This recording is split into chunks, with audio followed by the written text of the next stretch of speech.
நடிகர் ரஜினிகாந்த் அவர்கள் மருத்துவமனையில் சிகிச்சை பெற்று வந்துட்டு இருக்காது நம்ம எல்லாருக்கும் நல்லாவே தெரியும். அண்ட் இந்த ஒரு விஷயம் தான் சோசியல் மீடியாவில் ட்ரெண்டிங்காக போய்கிட்டு இருக்கு.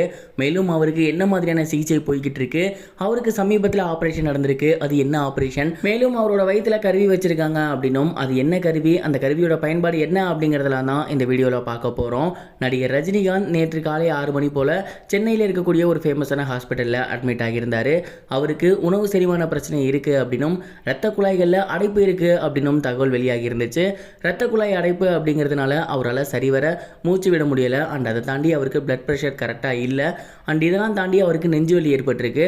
அண்ட் இதை சரி பண்ணணும் அப்படின்னா அந்த இரத்த குழாய் அடைப்பை எடுக்கணும். அண்ட் அதற்கு மருத்துவத்துறையில் இப்போ ரொம்பவே ஃபேமஸாக இருக்க ஒரு விஷயம் என்ன அப்படின்னா ஸ்டென்ட் அப்படிங்கிறது ஒரு கருவி. இந்த ஒரு கருவியோட பயன்பாடு என்ன அப்படின்னா பம்பிங் பண்ணுறது. அண்ட் இதனால் இரத்த குழாய்கள் எங்கே அடைக்கப்பட்டிருக்கோ அந்த இடத்துக்கிட்ட இது பம்பிங் பண்ணுறதன் மூலயமா சீராக செயல்படும். அண்ட் அந்த ஒரு கருவி தான் இப்போ அதிகமாக உபயோகப்படுத்தப்பட்டு இருக்கு. அந்த ஒரு மிஷினை தான் ரஜினிகாந்த் சாருக்குமே அவங்க பொருத்திருக்காங்க. ஏன்னா அவருக்கும் ரத்த குழாய் அடைப்பு இருந்துச்சு இல்லையா. அண்ட் அந்த இடத்துக்கிட்ட ஆப்ரேஷன் பண்ணி ஸ்டென்ட் கருவி வச்சிருக்காங்க. ஸ்டென்ட் கருவி வச்சதுக்கு அப்புறம் ரஜினிகாந்த் சாருக்கு இப்போ பம்பிங் அப்படிங்கிறது ரொம்பவே கரெக்டாக இருக்கு. எந்த ஒரு இடத்துலையும் ரத்த குழாய் அடைப்பெல்லாம் கிடையாது. இந்த ஒரு ஆப்ரேஷன் அப்படிங்கிறது மேஜரான ஆப்ரேஷன்லாம் கிடையாது, மைனரான ஆப்ரேஷன் தான். அந்த ஒரு காரணத்தினால ரஜினிகாந்த் சார் வந்து ஒரு 2 to 3 டேஸ் மட்டும் ரெஸ்ட் எடுத்தா போதும். அதை தாண்டி அவர் எந்த ஒரு ஸ்ட்ரெயினும் பண்ண தேவையில்ல. அண்ட் அதுக்கப்புறம் அவர் டிஸ்சார்ஜ் ஆகிடுவார் அப்படிங்கிற மாதிரி மருத்துவ குழு சொல்லியிருக்காங்க. இந்த ஒரு ஸ்டென்ட் கருவி நடிகர் ரஜினிகாந்த் சாரோட அடிவயிற்று பகுதியில் தான் வைக்கப்பட்டிருக்கு. அண்ட் இதனால் அவருக்கு அந்த பம்பிங் அப்படிங்கிறது கரெக்டாகவே இருக்கும்.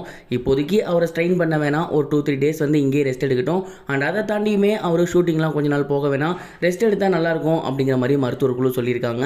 அண்ட் இந்த ஒரு விஷயத்தை தான் நடிகர் ரஜினிகாந்த் அவர்கள்ட்ட அவங்களோட ஃபேமிலியுமே சொல்லியிருக்காங்க. இப்போதைக்கு கமிட் ஆகியிருக்க ப்ராஜெக்ட்ஸ் எல்லாம் கொஞ்சம் தள்ளி போடுங்க அப்படிங்கிற மாதிரி. அண்ட் இதெல்லாம் தாண்டி ரசிகர்கள் சொல்கிறதும் அதுதான், நீங்கள் நிறைய படம் பண்ணுங்கள் ஆனால் உங்கள் ஹெல்த்தை ஃபஸ்ட்டு பாருங்கள் அப்படின்னு சொல்லிட்டு இருக்காங்க.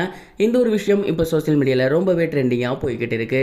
இது ஒரு புறம் இருக்க, செஃப் தாமு அவர்கள் குக் வித் கோமாளியோட ஃபைனல் எபிசோட் அப்போ மணிமேகலை பற்றி ஒரு சில விஷயங்கள் பேசியிருந்தாரு. அது சோசியல் மீடியாவில் இப்போ ரொம்பவே ட்ரெண்டிங்கில் போய்கிட்டு இருக்கு. மணிமேகலை அவர்கள் குக் வித் கோமாளி ஷோலேருந்து வெளியே போயிட்டாங்க. அது ஒரு சில பிரச்சனைகள் நடந்துச்சு, அது நமக்கு நல்லாவே தெரியும். அண்ட் அந்த ஒரு விஷயத்தில் செஃப் தாமு அவர்கள் வாயவே திறக்கலை. இதனால் அவர் ஃபுல் அண்ட் ஃபுல் இன்னொரு ஆப்போனன்ட் டீமுக்கு தான் சப்போர்ட் பண்ணுறாரோ அப்படிங்கிற மாதிரி எல்லாருமே நினச்சிட்டு இருந்தாங்க. ஆனால் சிடபிள்யூசியோட ஃபைனலில் அவர் ஒரு சில விஷயங்கள் மணிமேகலை பற்றி சொன்னார். மணிமேகலை இப்போ நம்ம கூட இல்லை, ஆனால் அவங்க வந்து இந்த ஷோவை ரொம்பவே கலகலப்பாக வச்சுருந்தாங்க. பல சீசன் நம்ம கூட இருந்திருக்காங்க. அவங்க இல்லாதது ரொம்பவே கஷ்டமாக இருக்குது. அவங்கள நான் கண்டிப்பாக மிஸ் பண்ணுறேன் அப்படிங்கிற மாதிரி சொல்லியிருந்தாரு. மேலும் ரக்ஷனுமே இந்த ஷோவை ரொம்ப நல்லா கொண்டு போயிருந்தார். அவர் இன்னும் மிகப்பெரிய உயரத்துக்கு போகணும் அப்படிங்கிற மாதிரியும் சொல்லியிருந்தார். அத்தனை பேத்துக்கு முன்னாடி மணிமேகலைக்கு சப்போர்ட்டாக அவர் பேசியிருந்தது அங்கேருந்தவங்களுக்கு கண்டிப்பாக நோஸ் கட்டாக தான் இருந்திருக்கும். அண்ட் அவர் மணிமேகலையை பற்றி பேசின கிளிப்ஸ் எல்லாம் எடுத்து மணிமேகலோட ஃபேன்ஸ் எல்லாமே சோசியல் மீடியாவில் ஷேர் பண்ணி அவர் உண்மையிலுமே மணிமேகலையை தான் மகள் போல தான் பார்த்துருக்காரு அப்படிங்கிறத ஸ்ப்ரெட் பண்ணி வந்துட்டு இருக்காங்க. இது வரைக்கும் கனெக்டிங் டிவிக்கு சப்ஸ்கிரைப் பண்ணனா மறக்காமல் சப்ஸ்கிரைப் பண்ணிக்கங்க. உடனடி அப்டேட்ஸ் பெறுவதற்கு நோட்டிஃபிகேஷன் பெல்லையும் கிளிக் பண்ணிக்கங்க.